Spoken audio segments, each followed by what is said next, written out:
tower. Ooh. The tower you'd love to break, but you mustn't break. Jake Chambers has the shine. Walter says, I'ma make it mine. But his name can be said by anyone. Ah, Dark Tower, just the man I was looking for. That was a mashup of Goldfinger and a Simpsons reference. Yeah, you drifted there for a bit, but now I'm all on board. I'm on board with all of it, always. Whenever you're singing, I'm toe tapping. You know what I mean? That one was a little pitchy, dog, I gotta say. But we got there. That was a charm. That's the charm. It's got charm. Also, it was laden with information. Because indeed, we are talking about the Dark Tower, the tower that you want to break, but you shouldn't break. And this is, of course, the Kings of King. Woo! Woo! I'm with Abe Epperson. Hey. You're supposed to say, sure, I'll reciprocate. Yeah. And the guy who just introduced me is Michael Swaim. Man, when Lauren Lapkus, Paul F. Tompkins, and Scott Aukerman do it, it sounds very natural. Well, it's because they could re-record it. You see how none of this matters? Like, I could edit this right now. We could do a take 2 and perfect it if that's what we wanted. I think podcasting's about authenticity and organic riffs. I agree. So no. All right. I agree. I will go to the mat for that. Cool. Then let's talk about Dark Tower. I forgot to get the year, Abe. We usually dispense that at the top. Do you have the year? It's 2017. Yeah, sure. Why not? That seems about right. Actually, I thought it was a little older than that. But Idris Elba and Matthew McConaughey. And a young actor. I haven't seen him since. Tom Taylor. I'm sure he's doing Jake well. Chambers. Tom Taylor. Yeah. Thank you. It's Jake Chambers. The Dark Tower series, notable because arguably it is King's most epic. I don't even think arguably. It's King's most epic in the sense of the epic, the word epic, truly, like an epic Homeric ode. The most epic style thing King's ever written, even more so than it or The Stand. It's 8 books, right? Yeah, it's longer all told. There are a lot of books in the series, and it's an entire series. It's almost his Game of Thrones or what have you, and they condensed it into a sleek 90-minute package, and that always goes well. Yes, it does. It's, in fact, here's the thing that it'll definitely be a part of what I talk about later. It's insane to me that it's almost like it tells on itself. It says, like, we don't really care about the fans or anything like that. We just want the property and we want King's name on it, because it's not even trying to do a book. It's just taking all the books and making a sequel from the series. Like 8 books. It's not trying to consolidate them. It's not like Game of Thrones in that, like, well, from like Winds of Winter or whatever it is, you know, like we cover that from whatever season to whatever season. No, it's like a lesser level of detail, as it's you would just have a to different be. tale. Yeah, it's like so you take enormous. the surface. It's like, hey, I want to do Crime and Punishment, and you're like, okay, well, I know about Russia. You got those big bulbous buildings. You got the Russian dance. Okay, I'll do a movie where the guy does the Russian dance on one of those big bulbous buildings. And there, you're like, I'm there. You're like, it's just a flavor of the story. Yeah, it really is. And it has details. And that's another, I know this isn't a director piece theater, but we like to do on the deep dive. I think that that's going to be the big thing I want to talk about, is like, they're just cashing in on the, like, the mystique, the I don't know what the word is, but like just the idea of King and like all the details he has in his story here.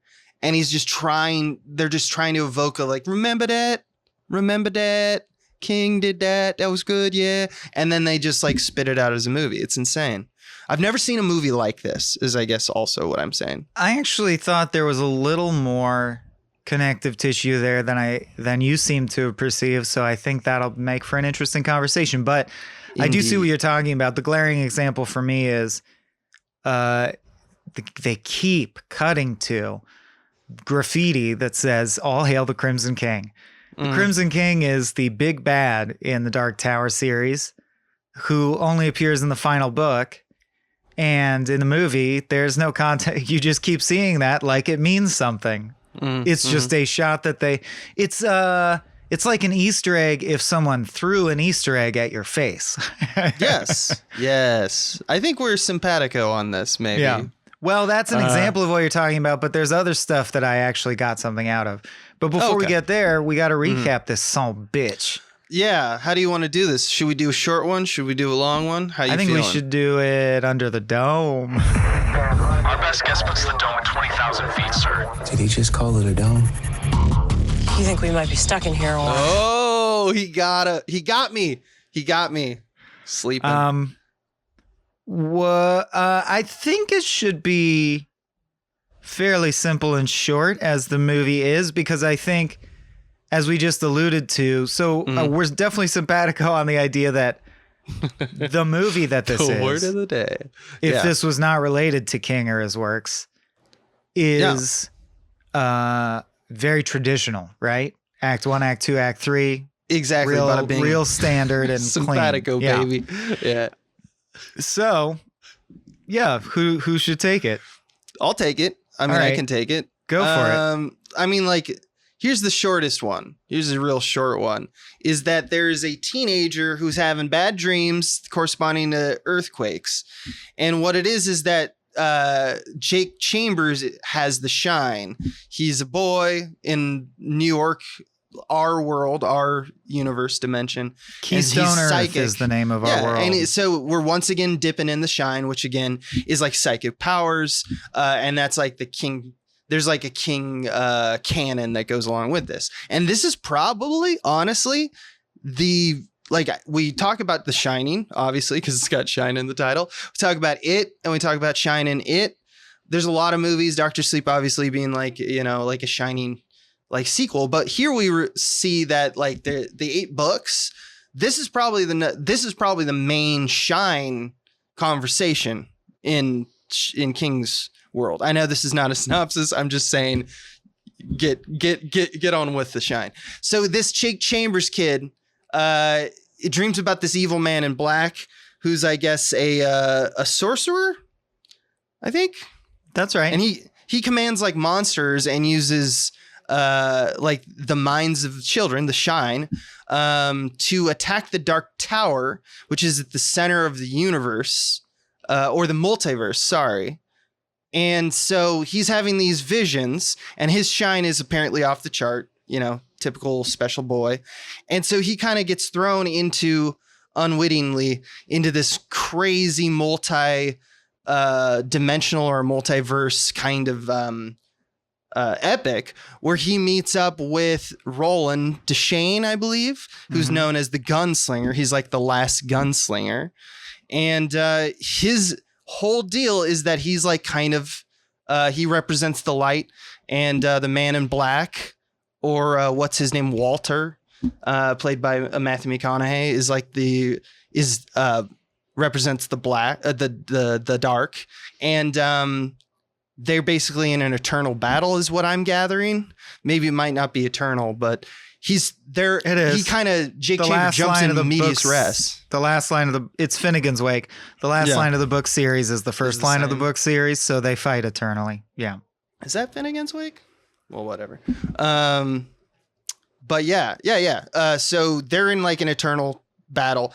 Jake basically teams up with them, and if they find out where like the Man in Black has his headquarters, they basically have this heist idea, which is once they find his location, they're going to use the portals that that Walter uses to find children to attack the tower. They do it in reverse so that they get to him. There's a big battle that happens, and Walter, the gunslinger, eventually persists by Jake Chambers and is all his lost point right when the Man in Black is about to do his finishing kind of strike. Jake talks to him while he's in the chair attacking the tower that represents, I guess, the protection of the universe. And he tells him, you go do that, do the thing, be stronger. And he does. So the gunslinger shoots him real good. And bada bing, bada boom, that's a dark tower. By the way, the gunslinger's arc is so fucking stupid because it's that he's obsessed with vengeance. So he wants to kill the man in black. And then he redeems himself by realizing that he has to save the universe. So he kills the man in black. You can't have the MO of the resolution be you know what I mean? It's not true growth, because killing the man in black accomplishes both. What are you even conflicted about? Mm-hmm. Mm-hmm. Ugh. Okay. It's a real stinker. I liked which is it. crazy. Yeah, you liked it? Good. I'm going to talk about what I liked about it a lot more in a later section, but that might be it for Under the Dome. I think so, which brings us to Skeleton Crew.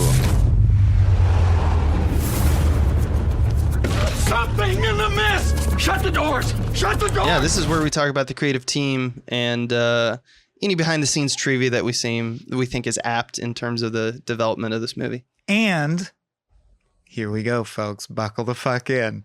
This is where we talk about, if we choose to, the books themselves or the source material itself. Now, This podcast is about the films and the act of adaptation, but we're more experts in film, so it's about film technique, not book writing technique. That said, I am a huge nerd for the series. The saga. Yeah, the series. The first one, The Gunslinger, is one of the most impactful books I read as a young person.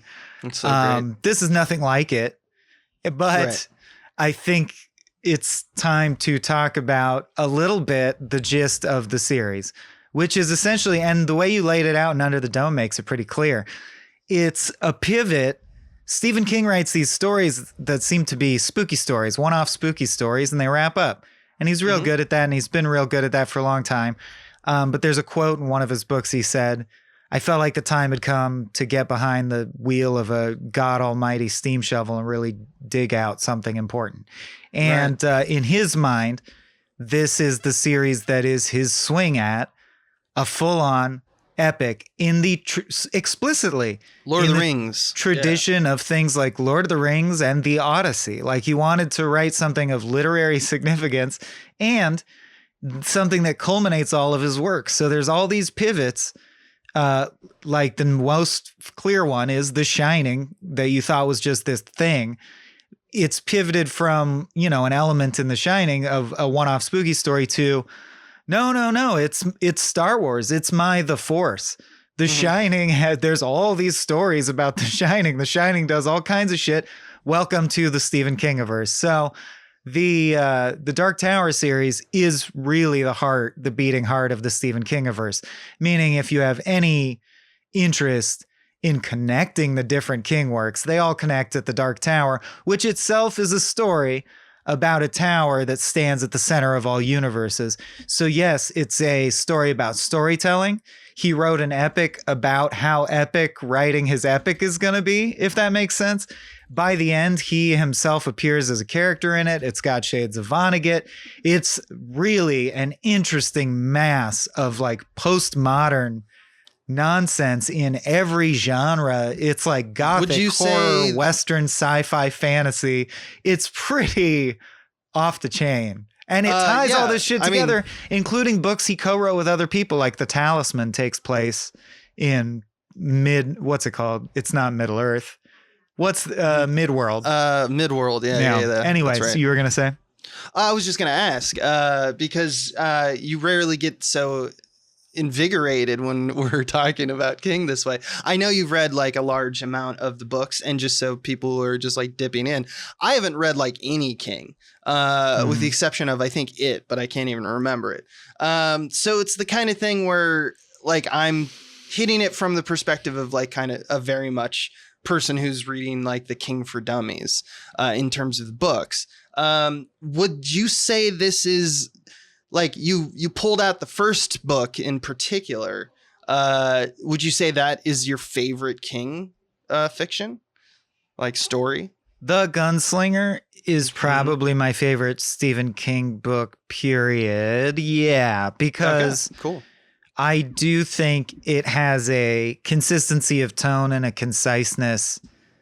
It really, okay, an epic is hard to write.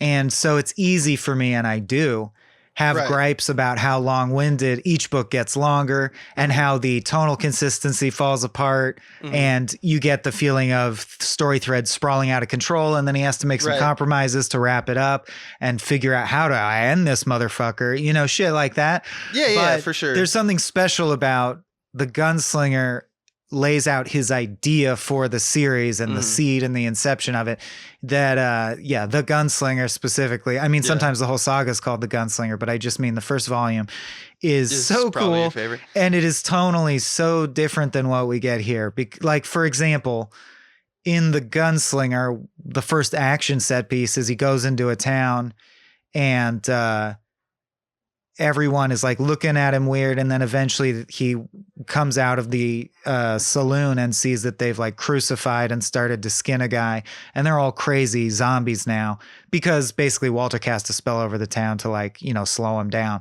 So he shoots every single person in the town, man, woman, and child, dead, until the town square is just piled with bodies.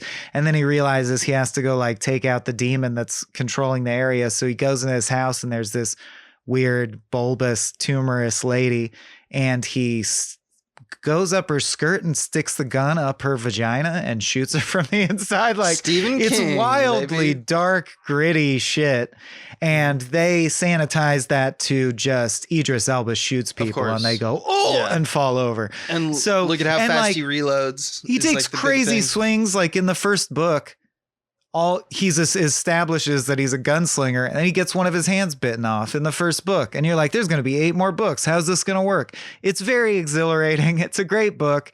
I still like the movie, and I was terrified because of the idea of cramming this series into 90 minutes. And I guess You just see it as own thing. I was relieved that it was was just a movie unrelated almost to The Dark Tower. Yeah. interessant. Yeah. Okay. Okay. As far as this is another thing. This was just a textbook. Everyone come to work, knocked out a movie. It's a movie experience. It's charmless. behind it's the charmless scenes, is the word you're thinking of. I have nothing interesting to say about the making of or the cast or crew, because it was like the only interesting facts I could find through research were like they considered Christian Bale before Idris Elba. Then Idris Elba did it. Christian Bale was busy with something else. Yeah, that's about it. Like nothing wouldn't crazy wanna happened. Nothing crazy happened, although they did spend $6 million on reshoots because they felt the Idris Elba character was not figured out. So this is the product of that, which is a crazy amount to spend on a reshoot.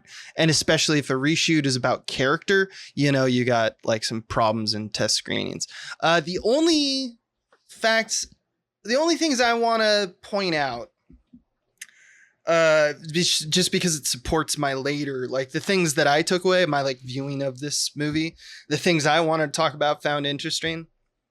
Just a little bit of, it's not much, the background of some of the ways in which it came together, I think are interesting and relevant, which is that first thing we should know, Dark Tower had been trying to be made for about 10 years.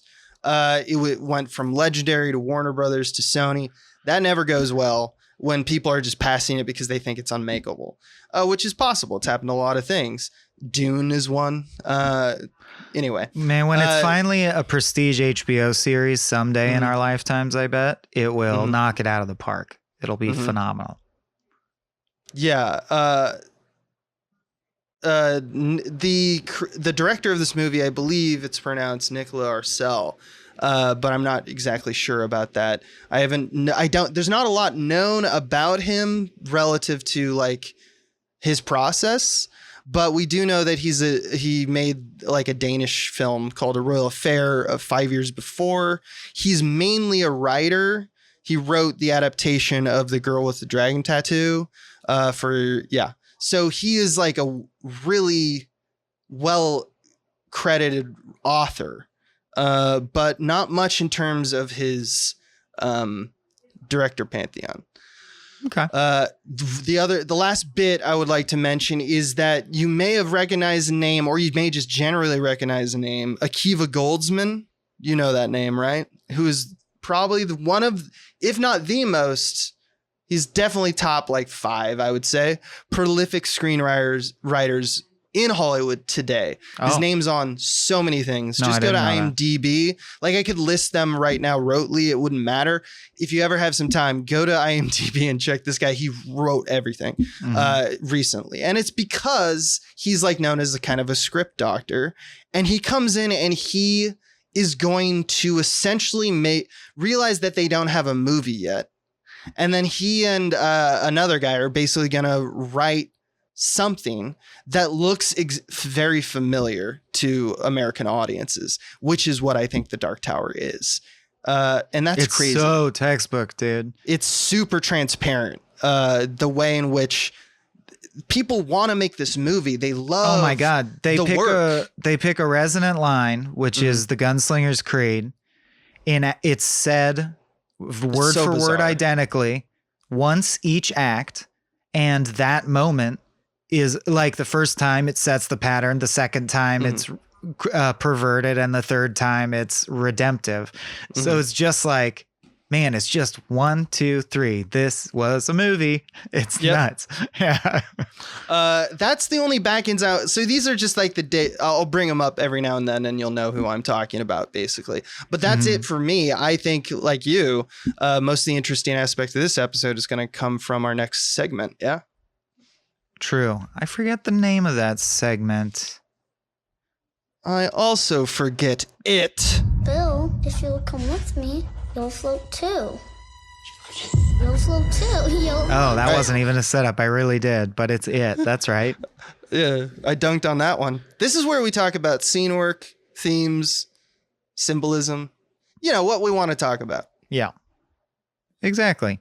So yeah, as I said, it's striking to me that we're talking about a movie that condenses things down to their like most basic possible form. And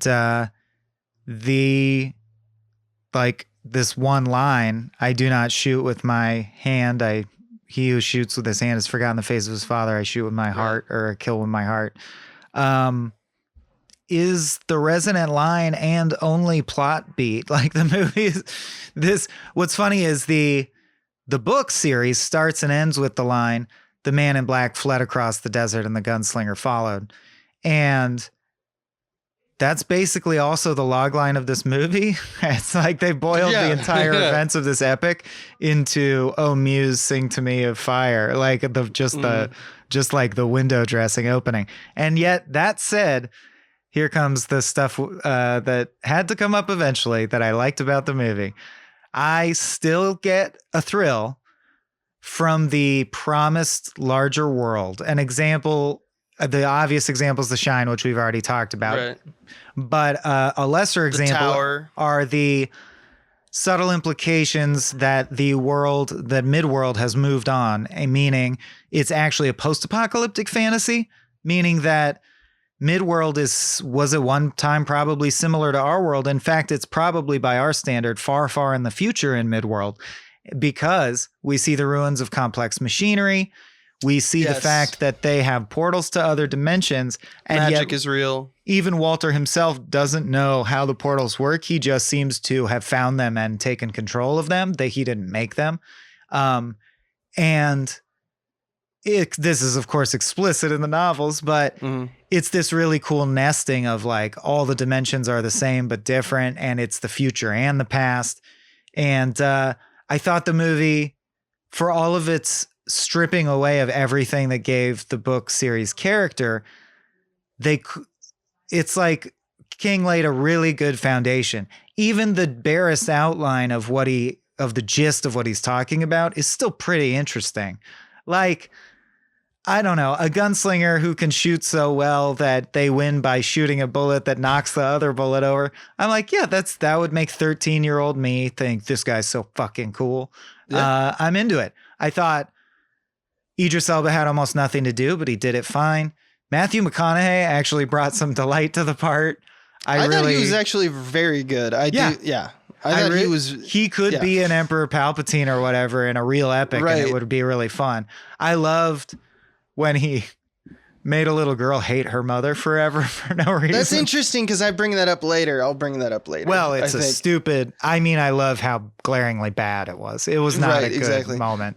Did you know that Tom Hardy was considered? I know this is Yes. Skeleton Crew, but while we're talking about, because I think you're right, I think McConaughey was very good, and like both of them are very good. But Tom Hardy was considered, and the absolute difference between like the stoicism of McConaughey versus the absolute unhingedness of Tom Hardy, both play. And I know that probably doesn't scan as much for you.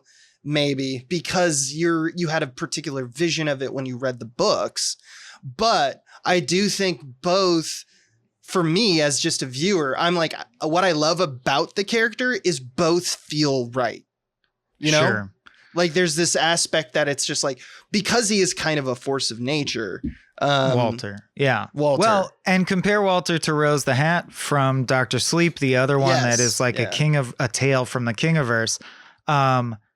The same stuff that was effective about Walter was shit Rose the Hat had already done. You know, like when he walks in and just says, "Stop breathing." That's cool. That's a really cool idea. That was King's idea. He used it in multiple Right. novels, but it's dope. Here's my question. Rose the Hat has The Shining, and I'm sure this is explored in the depths of the books, but at this time in life, I can't recall the information. And I know you all know the answer, but someone tell me, what does Walter have if not The Shining? Because we know he doesn't have The Shining because he needs kids who have The Shining to power his Shining canon. But he does magic that's very similar to The Shining. Like, what is he using if not The Shining? Is there a I don't magic think that's The different than Shine- The Shining? I mean, he's psionic, but he also is like arcane. Like telekinetic. Oh, and he can summon fireballs. That's nothing exactly. we've ever so seen it The Shining seems like do. he can add. It's not like Rose the Hat can just summon wind and fire. But in the Kingiverse is Firestarter, right? Isn't that a king? Yeah. Pyrokinetic girl. So I guess my That's point is interesting. I'm saying The Shining could be a bunch of different things, but and again, I'm sure on page 3000 of the book series, this actually is explained somehow. But regardless, in the movie, it is not really explained. And they movie magic a lot of plot holes. For example, one of the whole points is he has this secret base that's full of kids to the point where they have a school there. So there's like infrastructure. The opening of the movie is this weird Lost-esque like Dharma Initiative camp where they're like, oh, now it's time to where go they're get like tortured. creating shine children, basically. And this, right? it's the same a problem as the factory. Death Star problem in Star Wars. At the end, they blow up the entire island, and the heroes are like, "Yeah!" And I'm like, "What It's happened like, to all those there's kids? that little school. Yeah, Yeah, what happened to that cute, quaint little school?" children? They're like, yeah, fuck those school children. They were in on it. No, they weren't. No, they were all kidnapped. Literally lived and died on that island. Yeah, And there's been through time. Time is weird. I will tell you through the perspective of like someone who was going into it blind, so to speak, with the books. My assumption is that his wizardry is somehow sourced in or involved in the differences between Midworld and Keystone Earth.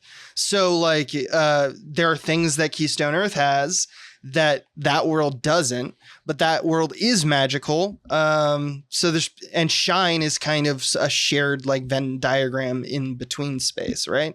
So I just assume that world has different rules of time. Let's say the universe is different, obeys slightly different, but not obviously completely different. Otherwise, it would be visibly indiscern. Like we couldn't tell what it would. It would be inscrutable to us, I guess is the better word. But like, yeah, he's got it's a magic world.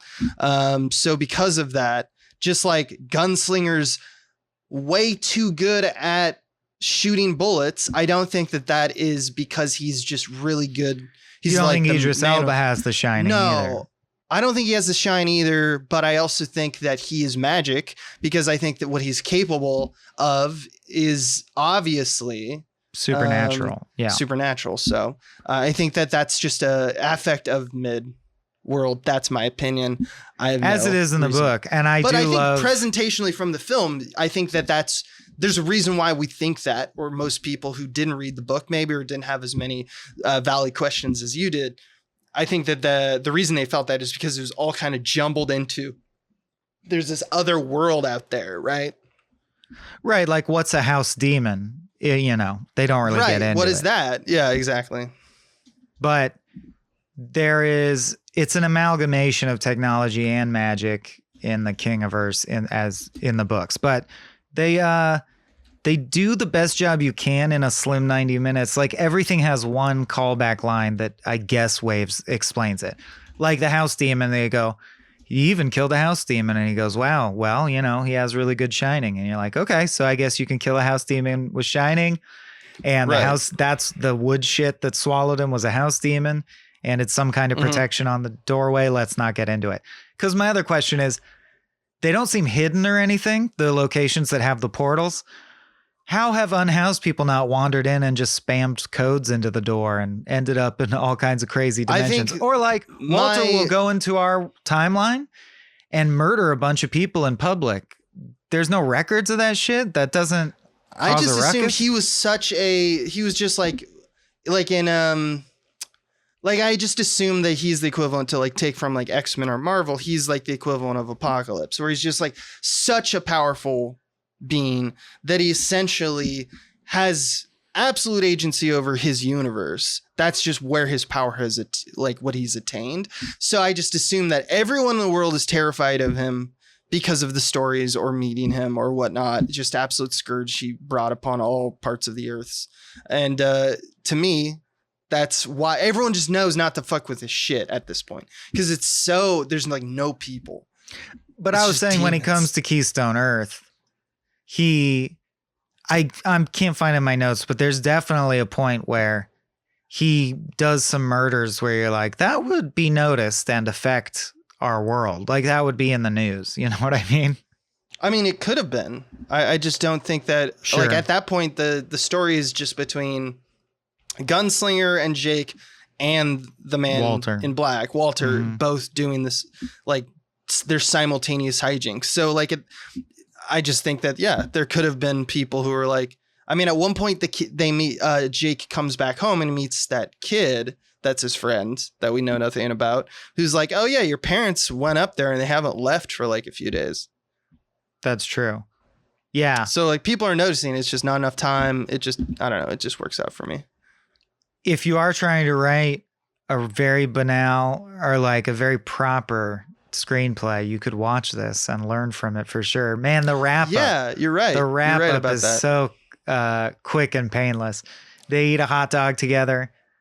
Idris Elba makes one joke that's a humorous highlighting of the fact that he's not from here. He has different, mid-world people from Keystone Earth be like this. And then he's like, you're right about it. hey, you want to team up with me and ride off into the sunset and be cowboy people forever? And he's like, yeah, man. And they don't get into, your world is post-apocalyptic. I don't know what your lifestyle's like. It's I'd be abdicating ever having any life on Keystone Earth again. Like, anyway, they're just like, that's the end of the movie, of course. You're absolutely right about that, because it's like, you should, for screenwriters, it's so educational because it's so bare bones that it's like, all right, let's take this in context. If you write that thing, you should learn every scene and why it's there, and then go out and not do that, is what my personal belief is, or do that and make money, because this is the kind of movie that made its money back and some, double its money. It's not, it costs like 60 million and it made, I think, double that. And it's the kind of thing where it is hated almost completely by critics. Some people enjoyed it, but like critics were doing what I am doing, which is like pointing out its obvious flaws and charmlessness and distaste for that type of movie, like a Dracula Untold or something like that you're just like, some of you are like, I haven't even thought about Dracula Untold for years. Abraham Lincoln Vampire Hunter. Yeah, shit. All that stuff. Yeah, but the one where Aaron Eckhart was Frankenstein. Frankenstein is a great example. All these movies the reason that they're created is because they work off this system. So if you want to make money, use this system and don't change it, because studios will be like, this is exactly what I'm talking about. That's a movie. And it's like, okay, it is a movie, but I'm also the type of person who doesn't really want to do that, I guess. But Abe, after the credits, you could hear Walter's creepy whistle, implying he might be back. That's true. What does that mean? It's thrilling. You're thrilled. Yeah, but like, didn't we see him die? I don't know. I don't know. I had a craftsmanship thing I wanted to point out. Sure.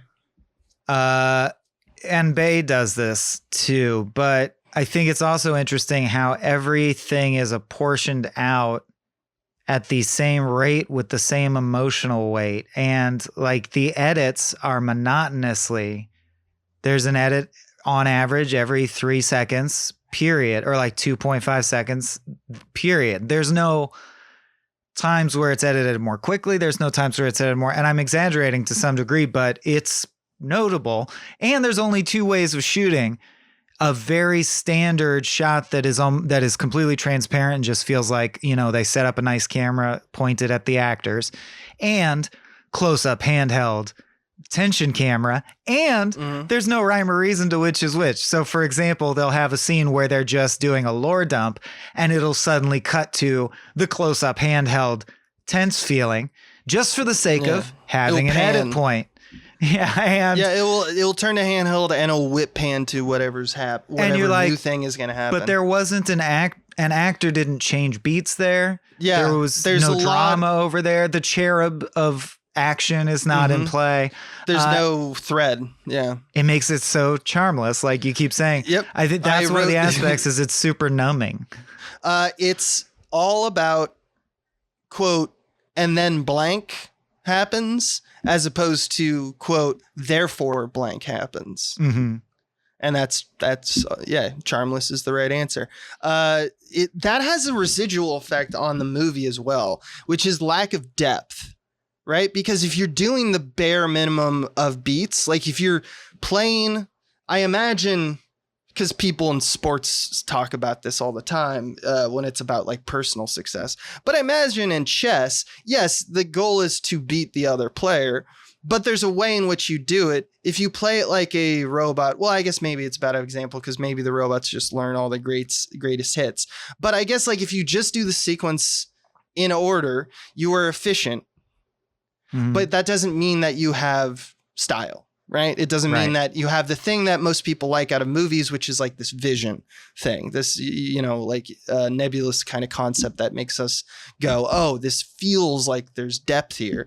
And there is a depth to the world because I think that King has rightfully done these questions and left these details and said like, okay, what is the gunslingers thing? Questions like what's magic versus the shine? But there's like a sequence where in this movie, Jake runs out of his house to evade some skin wearers or whatever they call them, skin jobs. And it would be like the perfect time to show, I just wanted to show a parallel to like other types of movies, which are of the same ilk. And by ilk, I mean like what Hollywood wants to regurgitate from a child's journey film.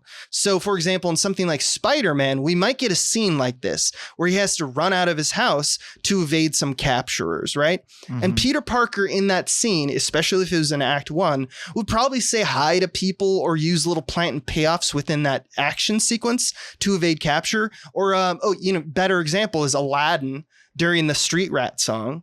You know what I mean? Uses his knowledge of the streets to get away. Streets and talks to the people, and you get a diverse picture of the world, right? You get none of that in this movie. Instead, they do something like, oh, he then goes down the fire escape, and then he jumps down, and then he goes into an abandoned house, and then suddenly there's a demon. So it's like...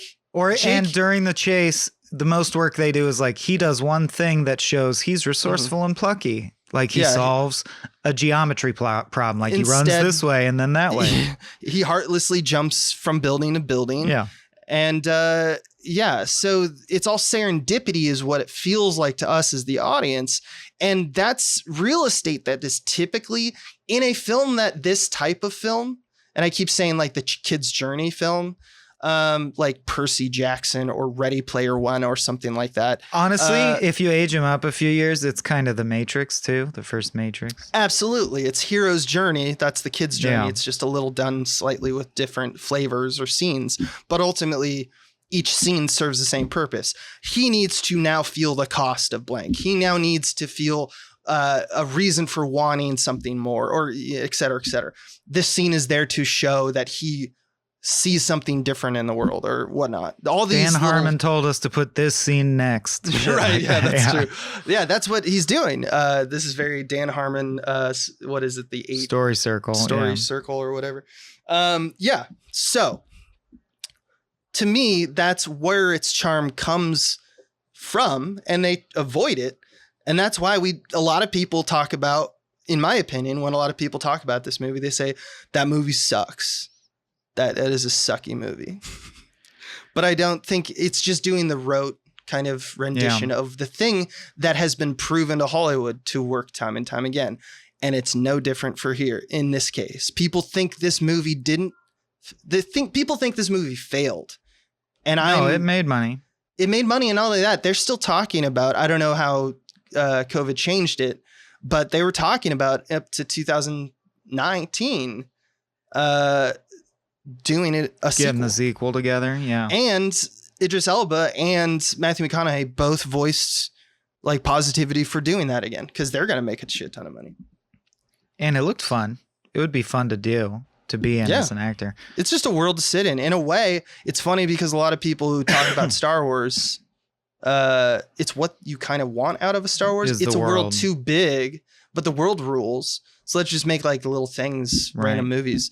But anyway, that's just my lack of depth is probably the number one thing. Connection I didn't even get until this viewing that I think is kind of neat is the thing that the Dark Tower keeps from happening is tears in the layer that protects our universe from whatever's outside, which are like this unthinkable ozone monsters. layer for monsters. Yeah. And I realized that's the mist. The mist was the scientific experiment made one of these tears.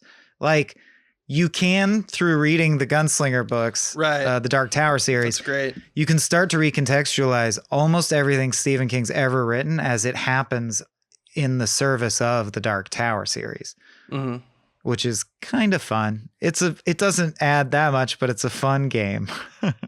Yeah, like in this movie he draws a little, like a circle with wedges in it with the Dark Tower in it, and he asks like what's outside of the universe, and Idris Elba places a spider on the edge of it, and then the spider creeps towards the center, and so the spider in that analogy would essentially be the fog, or like you said, the mist, or Pennywise, who is a giant Pennywise. Spider. Yeah. And there's, I forget which one. It might be a Bachman book. It's either, I don't think it's The Regulators. I think it's Desperation. But anyway, there's a whole, you know what I mean? This movie starts with a logo for a fake company that's a turtle. And that's because there's this whole thing about a cosmic turtle. And it gets super like Hellraiser-y, very lore heavy, very cosmic. But you got to read the books for all that. The movie's not going to give you any of that. Right. But it's cool. It's King's like big swing at a cosmic weird tale. It's his Marvel universe essentially, or Star Wars universe, which we kind of stumbled on with Dr. Sleep. Dr. Sleep really opened my eyes to it. He's trying to do that. Yeah. I think that's why I still kind of like this movie. I wouldn't have liked it if we watched it in the other order. But Dr. Sleep made me remember, oh yeah, it's like a Star Wars universe unto itself. And so watching this, I was like, I'm just glad there's another entry in that. I like, what was the one they were trying to get off the ground with all the classic movie monsters? Fuck the Dark Universe or whatever. Let's actually do the Kingiverse officially, like with the conscientiousness that Marvel has shown. Like let's get that kind of homogenous thing going. I would love that. Let's get a shine based, like shining based economy. Yeah. Yeah, and apparently, until we know the answer, magic, or it's all shine, baby. It's shine all the way down. Well, Marvel figured it out. They have kind of superpowers are different than magic, are different than mutations. They're not super compatible though. From Well, you my know what I mean? perspective. Doctor Strange's I'm sure powers there are is different than explanations. Colossus's powers. Right. Yeah.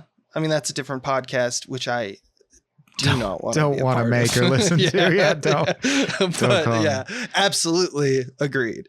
Yeah.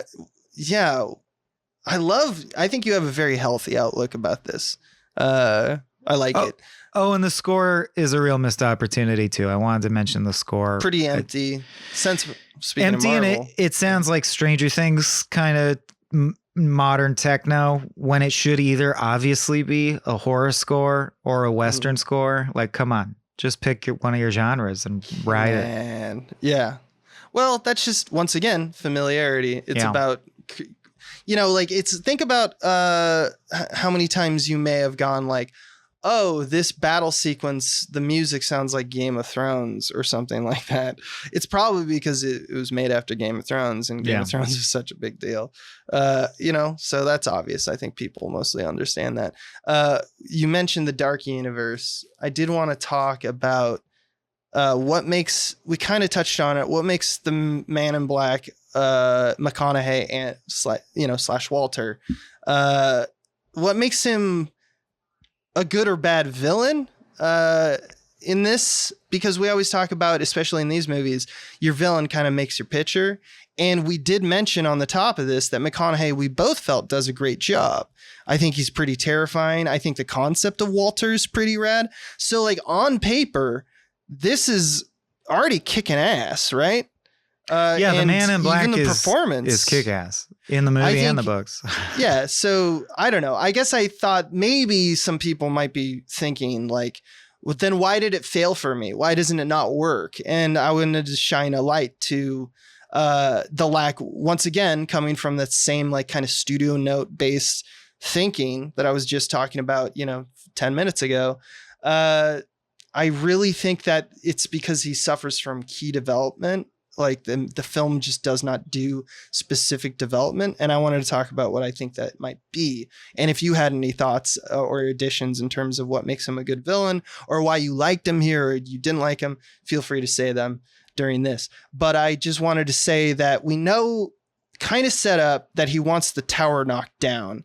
And we get from Idris Elba that he wants to maybe become the king of some new universe. Like the monsters will bow down to him because he in his pride, he thinks he's so powerful. Yeah, we just get one line where he says he'll be king of a universe of monsters. So somehow, apparently, he'll be king. We just accept it. He believes he will be king, or he will. Otherwise, it wouldn't make sense. And I wanted to bring up that moment then in context with the moment that you said you kind of liked, because I think we like it for the same reason. When he walks past the little girl and says hate, and then she now hates her mother, right? I want to unpack that a little bit, because that's the first time we see, okay, this is like one of his very, very effective powers. He says to his Jake's dad, stop breathing. He says to Catherine Winnick, who's his mother, burn. Quiet, and then burn. So he has this, suggestion, kind of like in Jessica Jones. It's a Jedi Force powers. It's a Jedi Force power, Jedi but it's even more trick. than that.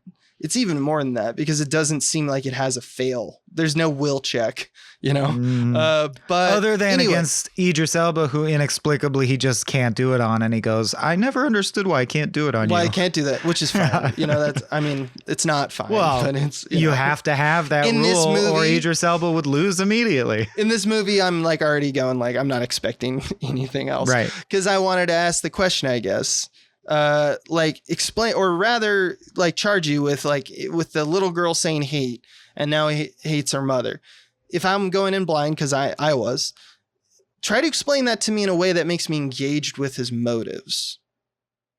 Like, what is That's what I mean. That's what made me laugh about it, is that on the one hand, the idea of making someone hate someone that they used to love forever, just some random with a person on the single street. word. So he's got is a chilling villain's power. So for example, if it was woven into the story and it mattered, like if he said to Jake, hate, and it worked and he hated Idris Elba, what a major pickle for our characters to be in, and what a chilling thought.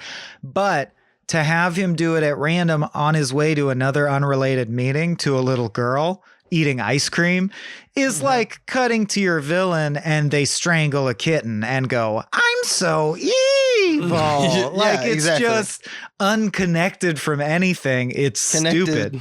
Correct. Yeah. Because like that's to me, how it works is that now it just makes him like a personification of chaos. Because he's not a person now. He's Sheev Palpatine. he's just a concept. He's just an asshole. You're just an asshole, Walter. And what makes works. a villain good is you emotionally recognizing villainy. Like think of Black Panther, right? You connect with Michael Jordan because he is so good at arguing for the fact he's right. He's right. He's like, what makes you better? You know, like, why are you king? Kings are bad king. You know, like you go, okay, I see what this guy's dropping. But then we find out, he goes a little too far for it. So now it's okay to like, I guess, murder him. It's crazy to me how emotionally we need to recognize the villainy. And you can't do that with a concept. If he's just a force of nature, he's not a character, right? And I think that it cuts both ways. I think the gunslinger is victim of this too. When we're asked about his motives of why he's doing all this stuff, he references basically that he and Walter have a war going on. And he says, quote, all that matters to me is I find and kill Walter. That's it. He literally says it. He's telling, like the writers are telling on themselves here. Like, I am a hero and the stakes are high. And, so my goal is thus. That's it. It's us. Yeah. So there's no verisimilitude or context. There's nothing that rings true about why people There's do no the cognitive right thing. distance for you to figure or interpolate anything out yourself. And your brain gets a thrill from connecting dots. If the dots are already connected, it's like there's a coloring book and you're like, oh, somebody already filled this in. Whatever. It's still cool to look at, but would have been cool to color it myself. They're just distant gods fighting over our fate, basically, which is not interesting to us, other than like the way that some historians or, like experts are into Greek mythology or something like that. Like, oh, it's cool. Why? Because the details of the world are cool. I like the idea of like someone being birthed out of the head of another god or something like that. And it's just like, okay, that's a cool detail. And like, but where's the juice? But what's connective there? Why do people engage in it? Because someone actually wrote like a book, and this is probably not the best example, but like in religions, for example, people did the work and connected the dots and said, that's why you feel that way. That's why you have guilt. Because of these sins, And it's like, well, then how does that play in the grand scheme of things? This guy will take your sins away. Well, that's a relief. Like it works. Humans are storytellers, and we tell ourselves stories to connect us with things that are distant and foreign to us. Well, and they do, again, it's not that they don't do that work. They do the literally minimum you could possibly do, which is that's all boiled down to one line where the gunslinger says like, I don't want kids around. I would put you off this cliff if I and wouldn't care. Then cut to the end and he's like, yeah, I'll save the kid. So you're like, I guess that a beautiful friendship blossomed, I guess. It's like just the two dots are all you get, but they're not dots. They're very explicit signposts. Yeah, very much so. I think it's, I'm not saying that I think King did this work. And I just am arguing, obviously, this is why the movie, quote unquote, failed in probably most of your minds. It did in my mind until I researched a little bit and found out, no, it actually did very well. And it seems like their goals, consumerism, worked. So, yeah. So in the end, Darkness won. Yeah. Darkness won. If you think that consumerism is darkness, which I do. So anyway, that was my, edification on that. Also, the very idea, which is a staple of all epics, that, because it seems to be, at least as far as our current comprehension of existence goes, it's the limits of our imagination. Because, we're still constrained by that which exists, like the medium of matter and space-time and shit. So it's like, when you try to do the most epic, they always end up with, there's the ultimate good and the ultimate bad. and at the end, the whole cycle begins again. That's the only thing an epic can ever really say. So an epic by its very nature is about the world building and detail. There's nothing else to be interested in. That's all there is to it.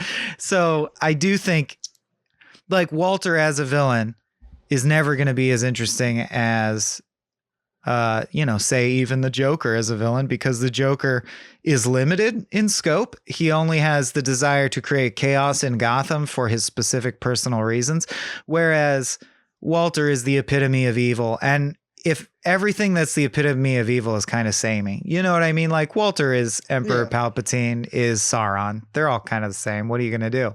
Yeah. This movie, and we all know it's bullshit. There is no epitome of evil and no epitome of good.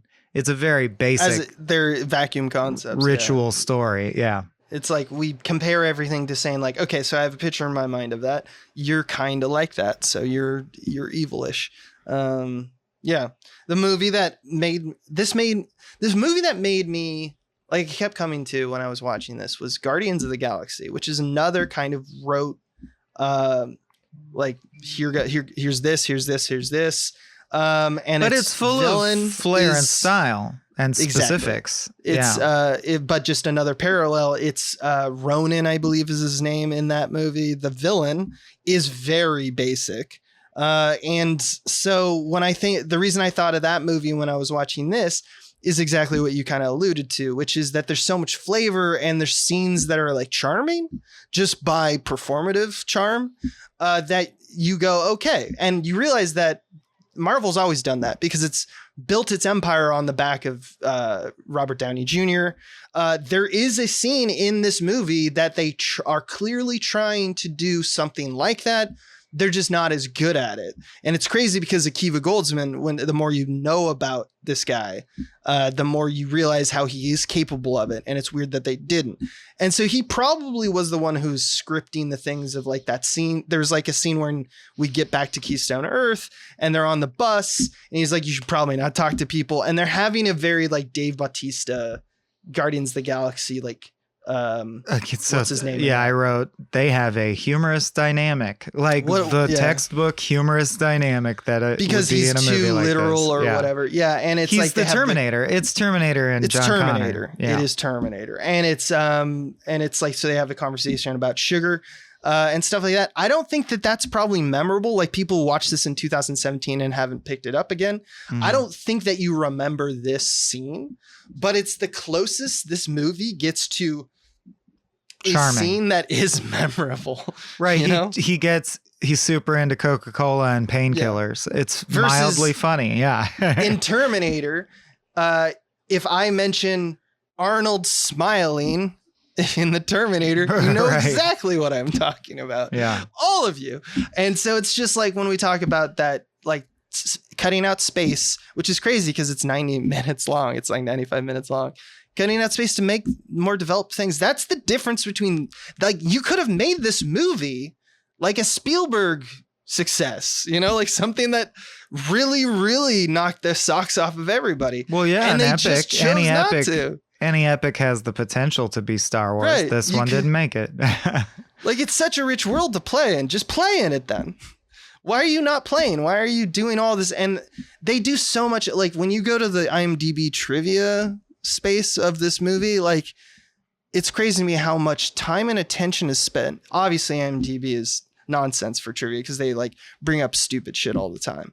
But when you look at that webpage, almost like there's so much of it is about like, did you notice that like in Shawshank Redemption, there's Rita Hayworth poster that's in the movie? Or the fact that like, there's a shop or something like that. They said as trivia, they're like, the gunslinger and Jake stumble across an old abandoned amusement park that has a sign saying Pennywise. This is a reference to it. You're like, yeah, no shit. It's literally a giant sign that says Pennywise Amusement Park. It's not subtle. And I think it's because there's not much to talk about in this movie, but part of me goes, that's clearly there's so much more of that. And they're like, the creators put their heart and soul. The director put all of his time and effort into putting those Easter eggs, which are lifeless and only for a small percentage of the audience And if they're just in the background, if the movie's good, you go, look how awesome that was, though, too. They even got that. That's the only time you mention it. When it's a bad film or a not connected, like you don't connect to the film, you don't care. You don't even remember. Because it's not like it's putting a stamp on something that you like. It's putting a stamp on something you don't care about. And who cares at that point? So it's just weird that they go for that when they have these people involved who are clearly craftsmen of like some of the highest order in terms of creating a blockbuster success. And they just whiff so much. It's crazy to me. I don't think it's a whiff. I think it's a bunt. It's the safe bet move. It's the analog of a bunt. Yeah, but a bunt is usually I don't know. I'm just He has strategy behind it. But I get what you're saying. It's like just like not putting much effort into the swing. Yeah. Yeah. But it's I not a get whiff. that. Maximum Overdrive's a whiff. That's where you're trying like, hard I didn't and know what you failing were hard. doing. Yeah, you swung That's hard true. at random. Yeah, shit. that's that's Casey at bat shit. No, you're right. You're right about that. But I mean, it's like, it's not like bunts are hedging your bets. This is hedging its bets. You know, this is like a single. So to keep the metaphor going for no Sure. reason. Point is, I think it's interesting that you had a lot of good work being done on this film. And you make these failures, like you don't develop any of your characters, and you grasp for the familiar in all cases, except when you grasp for the insanely mundane and specific rules of the King universe. King's good at the Dark Tower shit, the eternal light dark battle shit. That all works fine. You know, this is classic hero stuff. But it's also interesting to me that this is more of like collective blockbuster zeitgeist. This is not a there's King no story. horror. They leached all the horror Yeah. aspect out. There's no, it's not a story King would tell. He wouldn't, he never He tell. wouldn't tell does a rollicking adventure about a special boy, even though Right. Jake Chambers is a very real character. He's not Harry Potter at all.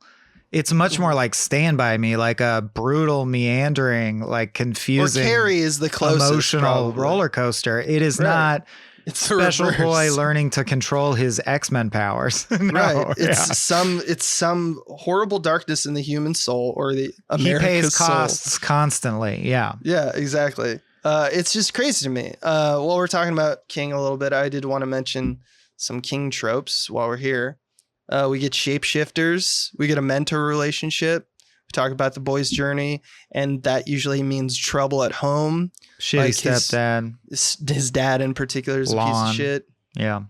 Darkness reaching out to the protagonist, usually in dreams. And my favorite King trope, eating kids. Did you find any other ones? No, mainly just the stepdad who explicitly a psychic character says, you hope that the kid is crazy so you can get rid of him. Like, that's pretty Yeah, evil. yeah, that's pretty evil, man. stepdad shit. Yeah. That's pretty classic. Yeah. What else you got? I'm out, For dude. it. I'm ready to rank. All right. I also really don't want the episode to be longer than the movie because the movie's only 89 minutes and I don't think it deserves an it episode won't. that's It longer won't. than that. I did want to point out one thing which you'll probably recognize as an editor. Mhm. They do this thing where they rely on frame pulses and flashes in transition to show like troubling visions, right? A lot of movies do this. And alone that tactic isn't like the worst, you know, it's, Mhm. but it's just like typically done to, it's like a lazy way to show like a tortured mind. And what's weird in this film is that it lacks focus and is overused. It's like, usually a director will use this when we want to say like, here's a fractured mind or a person who is disturbed. A Mhm. POV is usually involved. But it's clear to me that there's a studio note that made this happen for tonal reasons, because there's no plot motivation for these flashes, and they span characters. Sometimes Right. it's Idris Elba, sometimes it's Jake, sometimes it's the Man in Black.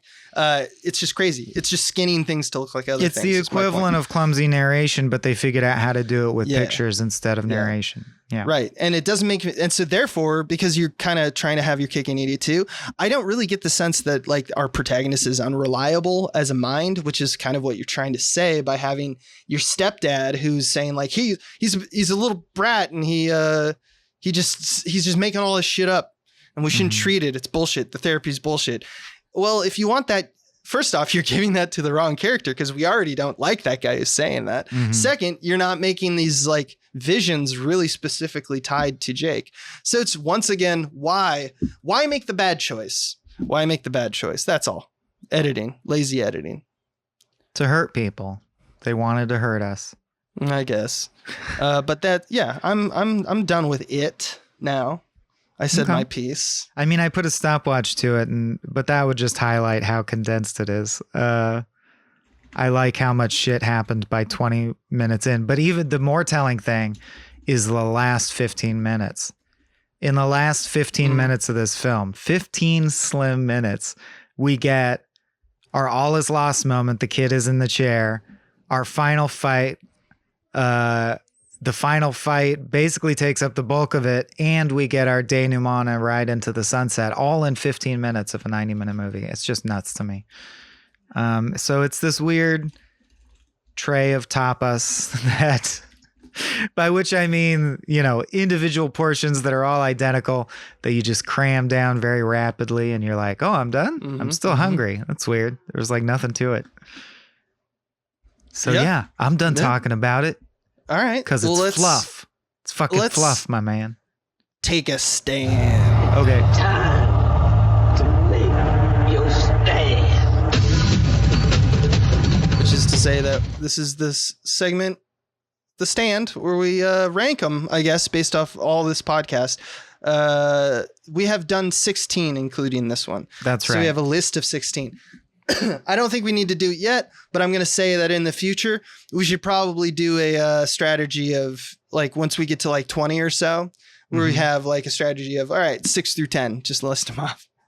Okay. But yes, for now, we're still doing simultaneous read, right? Awkward simultaneous read. I love it. And I'm going to say, here's the thing. You really, I didn't expect it, and it's never happened really before. I think it happened once where you said you changed it. I'm going to bump it up a few. Nice. Because you did convince me. You did convince me of some shit. And I'm just trying to find a place where I could defend it. You know what I mean? Like I can be like, yeah, that's right. Well, it's emblematic of our current time period, what a generic movie is. And Marvel makes a lot of these, and Pixar makes a lot of these, more and more. So it's like, how good do I think the basic ride that is popular right now is? Right.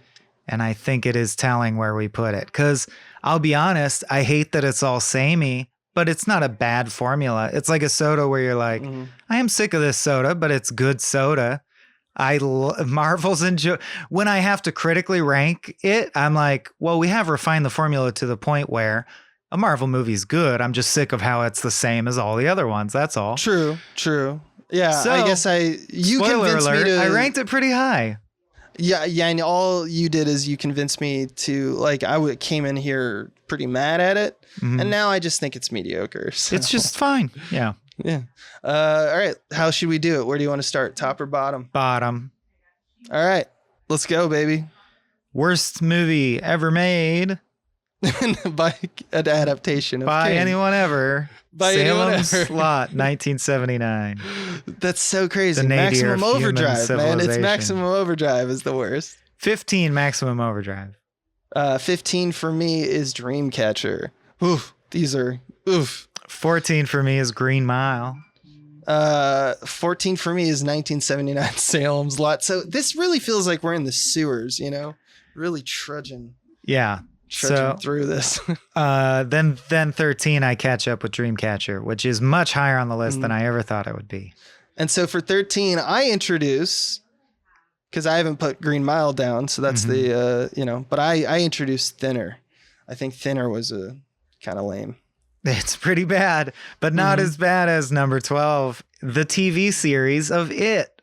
which is a classic that I despise. Which I was higher on just because of the I don't know. I think that they tapped the story really well, and I got more out of Pennywise. There's great performances and whatnot, but I am going to use 12 to use this episode's Dark Tower. That's real low. I know. Okay, I can see how, yeah. You're rating things the way I'd expect you to. That makes sense. Because I'm consistent. Number 11 for me is Dead Zone. Just boring. Well, number 11 for me is Dead Zone. So we seem to agree with that. Right next to our biggest change, we also have our one solid agreement at the bottom of the list. For me, number 10 is thinner because as batshit as it is, I find it bizarrely entertaining to watch. I'm going to give that one to 1990's It.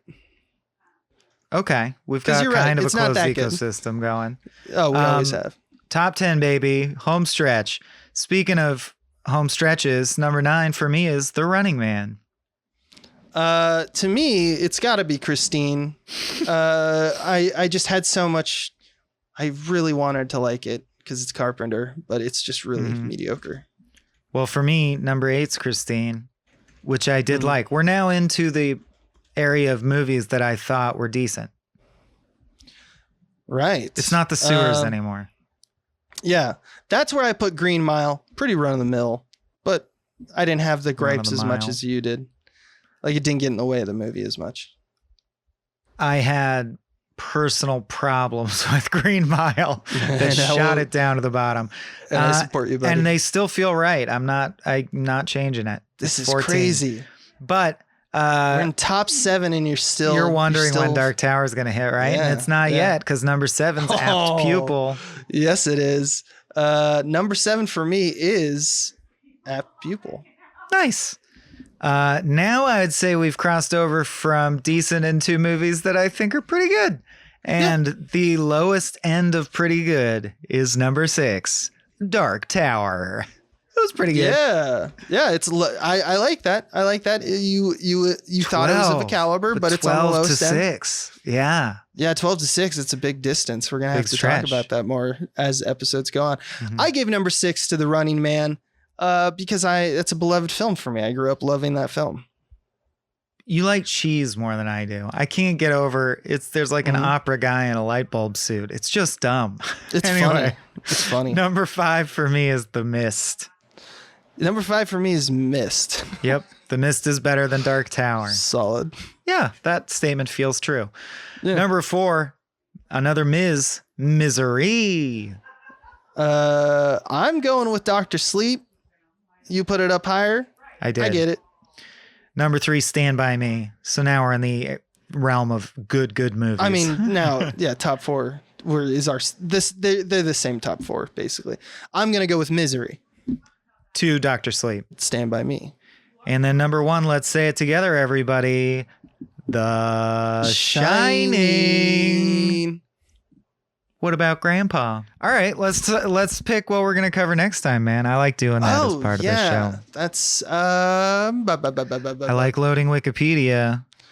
List of Holocaust survivors. When did I search that?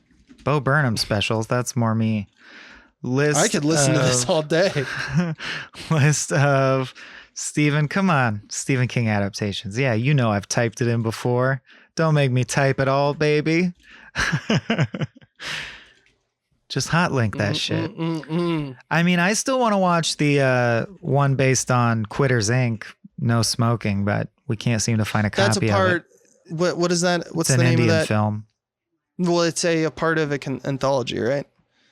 Perhaps it is. I forget what it's called. I'm gonna kick myself for that. Okay, so what are we feeling? What are we feeling? Do we want a newer one? Do we want a good one? A bad one? Could do something crazy like A Good Marriage based on one of his novellas that I've never even heard of that got a 32%. I've never heard of the movie or the story it's based on. We could do the It movies. We could do Hearts in Atlantis, the romance one. These are all good. I like all of these. It's I could see that, but I also want to hold up. We also haven't done Carrie. We haven't done the ones that we know will be the top ones.